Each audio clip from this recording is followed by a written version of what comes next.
Hello everybody, good morning! Olá turma, bom dia! Vamos dar continuidade às nossas aulas. Bem, nós iremos iniciar o capítulo 5 do nosso livro de inglês com o título What Ties Us Together? Né? Ou seja, o que nos une. Nós iremos falar um pouco nesse capítulo 5 sobre os nossos laços familiares, tá? Laços esses que são muito importantes para a formação da nossa personalidade, para o nosso desenvolvimento, tá? E na página 89, iniciando o módulo 13, tem 4 perguntas bastante importantes, né? Que vocês vão dar uma olhada e vão refletir um pouco sobre essas perguntas, que são: How many people are there in your family? Quantas pessoas há na sua família? Do you have brothers and sisters? If yes, talk about them. Você tem irmãos ou irmãs? Se sim, fale sobre eles, né?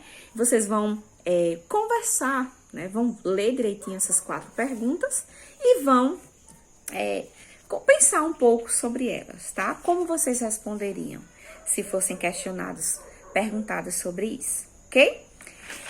Na página 90 tem um texto pequeno, um texto curto, que foi escrito por Alfred Adler, um psicólogo, né, que traz algumas informações sobre a ordem de nascimento das pessoas, né? Quando a gente fala assim, Gabriel é o filho mais velho, né?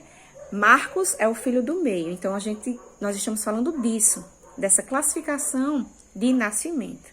O que nasceu primeiro, o que nasceu segundo, e ele fala um pouco sobre o que isso, né, interfere na personalidade, a importância dessa ordem de nascimento na personalidade das pessoas. Então, vocês irão fazer, primeira atividade, leitura e tradução desse texto da página 90, é um texto curto, tá?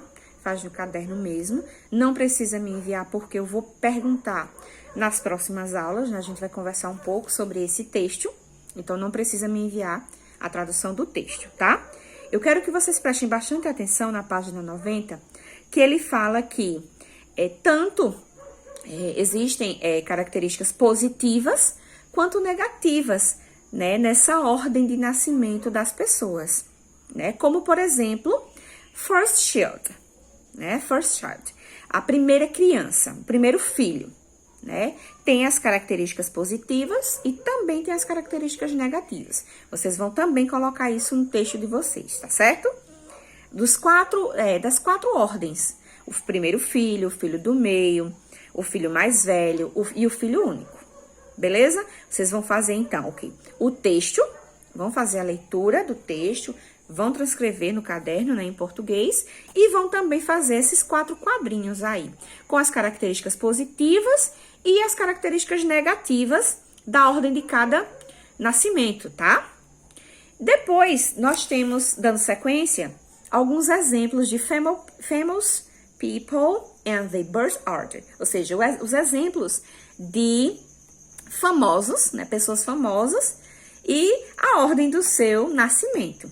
Por exemplo, pessoas que foram primeiros filhos, né? Orphan Winfrey, Hillary Clinton, filhos do meio, Donald Trump, Julia Roberts e Bill Gates, tá? Vocês vão também dar uma observada nessa parte aqui, é bem interessante, né? Os filhos mais jovens, né? Dos casais dos pais, Cameron Diaz, Príncipe Harry, Angelina Jolie, né? E foram filhos únicos, Alicia Keys, Leonardo DiCaprio e Elvis Presley, né? Bem interessante saber disso, né? Os que foram filhos únicos, primeiros filhos, filhos de meio, filhos mais jovens, né? Então, feito isso, vocês irão para a página 92 completar uma The Silva's Family Tree, tá?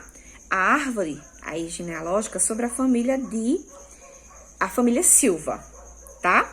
Vocês irão ler as informações de 1 a 13 e irão colocar os nomes nos espaços dessa árvore, certo? Nós iremos também fazer a correção no nosso próximo encontro pelo aplicativo Zoom, beleza?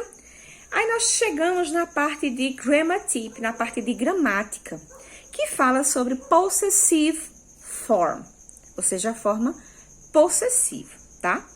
A palavra possessive, por si só, já tem uma tradução, né? Indica posse, que eu possuo algo, que alguém possui algo. Então, nós vamos ver aí como nós formamos o caso genitivo, também conhecido como possessivo, tá? Na língua inglesa. Então, vocês podem tanto ouvir possessive form, quanto podem ouvir genitive case. Também a mesma coisa, tá? Então, primeiro, nós temos aí esse primeiro exemplo. Eu vou ler para vocês todos eles e vou dar uma explicação, tá? Vou falar um pouco os exemplos, vou explicar para que vocês entendam direitinho. Primeiro, diz assim, ó. The possessive form is used to show possession. Lógico, né? O que nós falamos até agora, que é o possessive form indica posse. Quando eu quero falar o óculos da professora, o óculos da professora. Eu tenho o objeto e tenho a pessoa que possui. Então, sempre faz relação, né? Objeto e pessoa que possui o objeto. Então, sempre se pensa nisso, tá? Olhem aí o exemplo. Antes de mostrar o exemplo, eu vou dizer algumas regras, tá? Para mostrar a possessão, nós adicionamos um apóstrofo. O que é um apóstrofo? É como se fosse uma vírgulazinha, tá? De cabeça para baixo e que sempre vai ficar em cima, tá? Do substantivo. Vamos lá. Então, para indicar, né, para mostrar posse, nós adicionamos apóstrofo. E, né, para os substantivos no singular. Certo? Então, nós vamos acrescentar apóstrofo S sempre que for falar de posse e tiver um substantivo no singular. Por exemplo, my mother's sister is my aunt. My mother's, observem no livro de vocês que tem em negrito o apóstrofo S. Por que a palavra mother recebeu o apóstrofo S? Né? Porque está indicando a possessão. Eu estou dizendo que a irmã da minha mãe é minha tia. Ou seja, eu estou indicando aí que a irmã de quem? Da minha mãe. É minha tia. Então, indiquei aí. Eu tenho a tia, né? Que é o resultado. E tenho a irmã. É a irmã de quem? Da minha mãe. Então, nesse caso aí, surgiram as duas coisas. A posse e a pessoa que possui. Beleza? Eu vou dar um exemplo mais simples. Nesse caso aí de substantivo no singular. A casa de Mary. Como é que eu faria isso em inglês? The Mary's house. The Mary's house. Primeiro, Mary's é quem possui o quê? A casa. Então, Mary é o possuidor. E house é o objeto possuído. Entenderam? Espero que sim. Vamos para o próximo exemplo, né? If the singular nouns, se a palavra, né, terminar em singular, né, com final S, tem duas formas possíveis de transformar em posse, né? Primeira, é adicionando o apóstrofo S, por exemplo, Vinicius' father traveled to Miami. Quem é aí o possuidor? Quem é o objeto possuído? Observe, Vinícius já termina em S. Então, para isso, eu vou acrescentar apenas apóstrofo S. Vinícius, father, traveled to Miami. Ou seja, o pai de Vinícius viajou para Miami. O pai de quem, gente? O pai de Vinícius. Então, eu sempre vou colocar o apóstrofo no possuidor. Certo? Vamos lá. Outra forma também. adicionar apenas o apóstrofo, ou eu também posso acrescentar só o apóstrofo. Por quê? Porque ele já termina em S, certo? Ficando da seguinte forma: Vinícius, apóstrofo, father traveled to Miami. Também está correto, certo? O próximo exemplo. To a plural noun. Agora nós vamos ver como nós fazemos o caso genitivo, né? A posse, quando nós temos nomes no plural. Substantivos no plural, tá? O que é que nós devemos fazer? Nós vamos adicionar no final da palavra, nós vamos adicionar o S. S mais apóstrofo.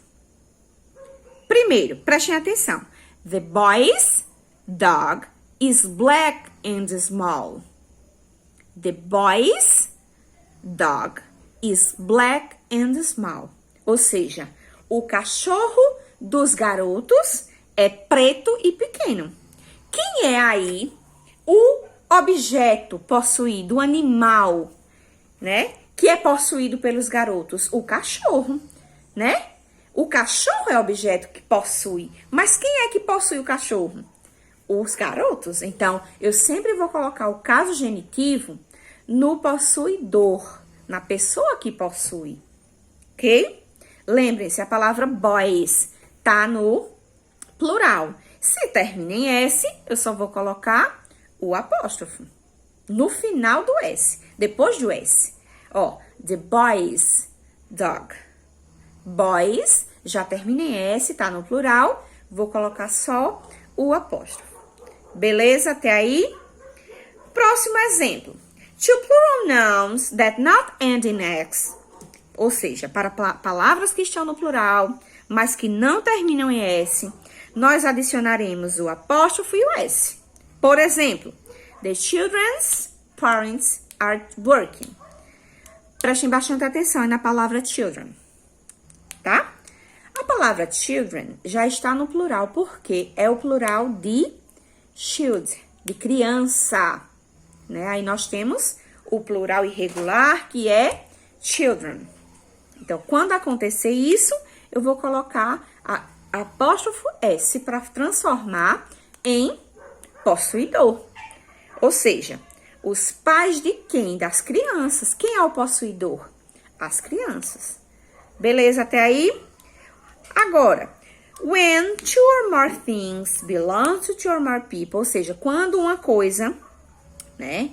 Ou seja, duas ou mais coisas pertencem a duas ou mais pessoas, né? É importante mostrar que cada pessoa, né, possui a sua coisa. Por exemplo, Mary's and Tom's toys. Ou seja, os brinquedos de Mary e de Tom. Vejam o exemplo. A Mary tem uma boneca e o Tom tem uma bola. Mas são os brinquedos deles, né? Então, nesse caso aí, eu posso também usar apóstrofo S para os dois, tá? Para os dois sujeitos, aí os dois sujeitos, tá bom? E por último, quando, né, when the same thing belongs, quando a mesma coisa, né, pertence aos dois. Quando a mesma coisa pertence a duas pessoas, nós vamos fazer o quê? Nós vamos, no último possuidor, nós vamos colocar apóstrofo S para indicar posse, para dizer que é dos dois, certo? Eu espero que vocês tenham entendido, mas mesmo assim, deem uma lida mais aprofundada nisso, tentem ver com mais calma. E nas próximas aulas nós vamos também fazendo outros exemplos, falando outros exercícios, né? Outras formas de mostrar o caso genitivo para vocês, tá? Feito isso, vocês vão para a atividade que está lá na página 98, página toda, 99, página toda, e página 100 até a sexta questão. Esse é o compromisso de vocês para me entregar até a próxima aula, tá? E a correção será pelo aplicativo Zoom. Lembrando, já iniciamos o quarto e último bimestre, reta final. Não podem perder nada, participem das aulas, mandem as atividades, tá bom? Beijos e até nosso próximo encontro pelo aplicativo Zoom segunda-feira. Bye, bye!